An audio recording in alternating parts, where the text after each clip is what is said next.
গোপুর বাবার ডাক শুনে, কি গো উঠে পড়ো, আজকে তো তাড়াতাড়ি উঠতে হবে, তুমি এখনো ঘুমাচ্ছ। যদিও খুব ক্লান্ত ছিলাম, তাড়াতাড়ি করে উঠে পড়লাম। উঠে ধোয়া মাজা সমস্ত বাসি কাজ কমপ্লিট করে নিয়ে স্নান করে গোপুকে স্নান করিয়ে দিলাম পঞ্চামৃত দিয়ে, আবার পরে জল দিয়ে স্নান করালাম। আপনারা দেখতে পেলেন। আজকে হলো কি, হঠাৎ করে বাড়িতে মনসা পূজা, এই যে সেটাই শেয়ার করছি আপনাদের সাথে। আগের একটা ভিডিওতে যদিও শেয়ার করেছিলাম। সবাইকে শুভ সকালের শুভেচ্ছা জানাই। এই যে মাকে দুধ কলা সন্দেশ দিয়ে যতটুকু পেরেছি করেছি, হঠাৎ করে আয়োজন যদিও। আর এখানে হচ্ছে গোপুর মিষ্টি, চাল কড়াই ভাজা, এইগুলো গোপুর পাপা নিয়ে এসেছে, সেইগুলো একটু গুছিয়ে রাখছি। আর ভোগের সাথে যে সবজিগুলো দেওয়া হবে সেই সবজিগুলো আমি ধুয়ে আনলাম।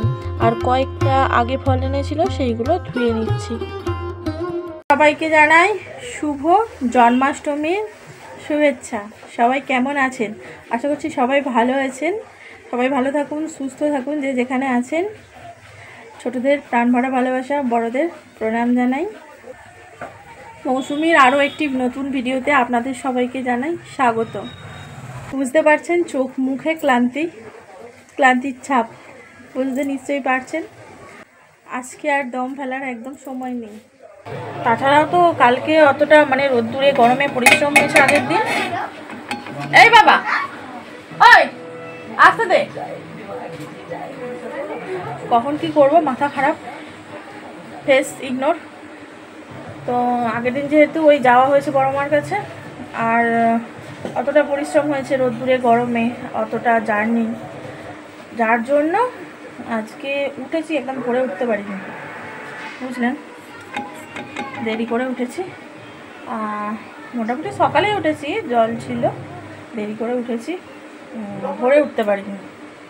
আর হচ্ছে বললাম আপনাদের দাদাভাইকে তালটা ওই করে দিতে, আর আমি সমস্ত ডোবাজাটি করে ফেলেছি। যেহেতু আমি জানতাম না যে আজকে মনসা পূজা হবে, সমস্ত কিছু বাড়িতে ছিলই, ওই গোপালের জন্য ফল আনা হয়েছে, তো সমস্ত কিছু বাড়িতেই ছিল, কলা সব ছিল। আপনাদের দাদাভাই বাজারে গিয়েছিল গোপুর ওই ড্রেসটা আনতে, আর যার জন্য দুধ আনতে বলেছিলাম পায়েস হবে বলে। আর সেই সময় এসেও গেল, মা চেয়েছিলেন যে পুজোটা হোক, যার জন্য হয়ে গেল। তো সব কিছু ধরে দিলাম, মনসা পুজো করে গেলেন, শান্তি হলো। আর এখন পায়েস করছি, পায়েস করে আগে মা মনসাকে দেওয়া হবে, যেহেতু শ্রাবণ মাসে আমাদের পিঠাপুলির যে আর কি একটা পার্বণ হয়, তো মাকে দিয়ে তা গোপুর জন্য রেখে দেবো এই একই পায়েস। তো তালটা আপনাদের দাদাভাই ওই পাল্পটা বার করে দিচ্ছে, আর আমি পায়েস বানাচ্ছি। একদম দম ফেলতে পারছি না, আজকে এত কষ্ট হচ্ছে। সকাল থেকে দেখুন কেচে দিয়েছি, যেগুলো সব পরে গিয়েছিলাম ওই বড় মার কাছে, সব কিছু কেচে শুকিয়ে তারপর স্নান করেছি, তারপর পুজো দিয়েছি, গোপুকে বসিয়েছি, সাজিয়েছি, স্নান করিয়েছি, সমস্ত কিছু করে নিয়েছি। এবার পায়েসটা হয়ে গেলে তালের ফুলুরি বানাবো, আর গোপুর 5 রকম ভাজার লুচি ভোগ বানাবো, বানিয়ে আমাদের লুচিটা বানিয়ে নেব। সকাল থেকে একটু চা খেয়েছি, ওষুধ খেয়েছি, চা না খেলে হবে না, চা বিস্কুট খেতেই হবে না, আমি থাকতে পারবো না একদম শুকিয়ে। তো চলুন, আসলে কি বলুন তো, মেয়েটাও আমার না বড় মার কাছে গিয়ে অনেকটা জার্নি হয়েছে, তো যার জন্য মেয়েটাও আমার না, পা দেখাতে নেই বাবা, ঠিক আছে, জানি তো বড়দের কষ্ট হলে বাচ্চাদের তো হবেই, তাই না? আর কি বলো তো, মায়ের কাছে গেলে, বাবার কাছে গেলে একটু কষ্ট হয় মা। সবাইকে বলে দাও শুভ জন্মাষ্টমী, বলে দাও শুভ জন্মাষ্টমীর উপলক্ষে আপনাদের অনেক অনেক শুভেচ্ছা। সকালে যতগুলো কাচাকুচি করেছিলাম কিছুগুলো তুলে দিয়েছি, আর এই কয়েকটা রয়েছে। আর এখানে গোপুর পায়েসটা হচ্ছে, সবেমাত্র বসিয়েছি।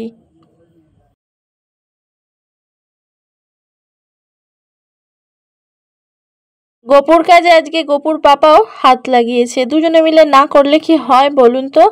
আর আমার কি হয়েছে জানেন, আমি ভুলে যে নতুন একটা ওই চাকি বেলের হয় না, রুটি বেলার, ওটা আমি আঁশ করে ফেলেছিলাম, প্রতিদিনের আর কি রান্নাবান্নায় ব্যবহার করে ফেলেছিলাম, যার জন্য আজকে আমাকে এরকমভাবে লুচিগুলো করে নিতে হচ্ছে। আর কি বলুন তো, একদম ভুলে গেছি যে নতুন একটা বেলেন আনতে দেবো, সে আর হলো না। যাই হোক, গোপুকে এইভাবেই বানিয়ে দিচ্ছি, আর পুরোটাই আমি ঘিয়ে বানাবো। এখন ঘি দিয়ে একটু বানিয়ে দিচ্ছি এরকম করেই। আর মাম্মাম হাত লাগাচ্ছে সাইড থেকে, দেখতে পাচ্ছেন, এই যে দেখুন কতটা তালের রস বেরিয়েছে, দেখেছেন? আর এখানে দেখুন পায়েসটা হয়ে গেছে। আর এবার আমি লুচিগুলো ভেজে নেব। আর এই যে কড়াইটার কথা বলেছিলাম, এই কড়াইটা শখ করে ছোট্ট দেখে কিনেছিলাম, আর দেখুন কীরকম দাগ হয়ে গেছে। তো এই ঠাকুরের লুচিগুলো ভেজে নিচ্ছি, 3টে করেই ভেজে নিচ্ছি আর কি।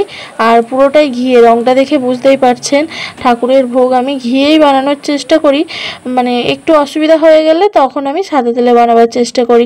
এখানে দেখুন তালের ফুলুরিটা বানাচ্ছি, তালের ফুলুরি বানিয়ে নিয়ে তারপর সবজিগুলো ভেজে নেব। দেখুন আমার গপু যখন আমার বাড়িতে আছে, আমি যতটুকু পারলাম গপুর জন্য আয়োজন করলাম। আর এই তালের ফুলুরিটা বানাচ্ছি, এটা কিন্তু আমি সাদা তেল দিয়েছি, দেখতে পাচ্ছেন। এতটা ঘি আর পাবো কোথায় আমি। আপনারা আবার বলবেন না যে ভোগ বানানোর সময় কথা বলতে নেই, আমি তো জানি। আমি কিন্তু চুপচাপ ভিডিওটা বানিয়ে নিয়েছিলাম, আর এখন যখন এডিট করছি তখন ভয়েস ওভার দিচ্ছি।